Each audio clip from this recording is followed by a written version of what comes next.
So Brian, I just wanted to record a video. It'd be great to travel down to London and just kind of catch you in the street as you're walking to or from work or whatever. But next best thing, just calling us into, letting you and all those big platforms out there know that this is not just you ranting on about something. This is not just David Icke ranting on about something or a few select people. This is millions of people coming from the heart. So my name's Nick. I'm currently based in Hull and I'm a graphic designer, web designer, but I'm also someone who's passionate about the truth.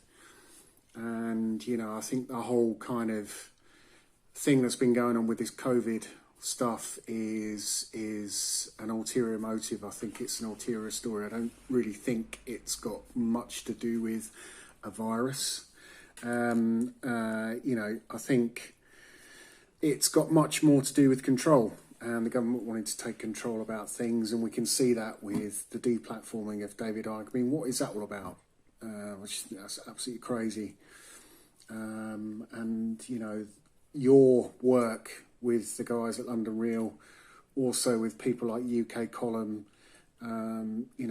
loads of other kind of little independent broadcasting units that have set up all over the place and have been going for years, is a really important kind of pushback against the oppression of Silicon Valley and the kind of Californian curve effect. And it needs to be curved up in on itself and just pushed down its own arsehole, as far as I'm concerned. I just think it's just crazy. And, the whole government thing, especially with the UK government, trying to kind of parrot out this story that there is a problem, there's a real big problem, and you see the mainstream of everything with Sky News and BBC News and ITV News. All they're doing is parroting out the same bullshit, right? The same bullshit. So I think, you guys are doing a brilliant job. You've been very brave in kind of getting, and David's been very brave actually, in getting to, do these broadcasts and get them out to the wider public. And we can see cracks appearing, with the likes of Neil Ferguson, who supposedly had some kind of indiscretion with his lover. It's obvious he's been taking a bit of heat, so they've kind of removed him from the stage, like they did with Boris Johnson, who still hasn't had a fucking haircut, for fuck's sake. I can talk, but that man's a prime fucking minister. Laura Kreuzberg, BBC TV, all of a sudden on Twitter, she started getting bombarded with questions, and then she was pulled from the daily briefings. It's just fucking transparent. It's as transparent as fuck. And it's all bullshit.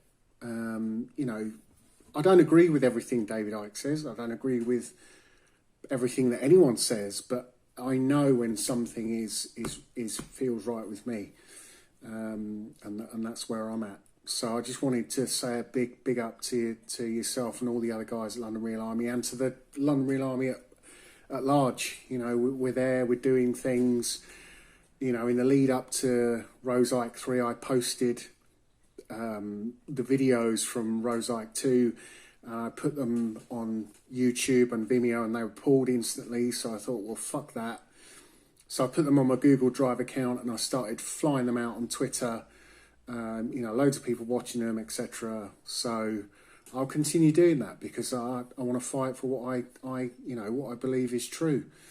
Like I said, I don't agree with everything everyone says, but I know when something feels right, and I'm willing to fight for it. I'm willing to fucking fight for it. So yeah.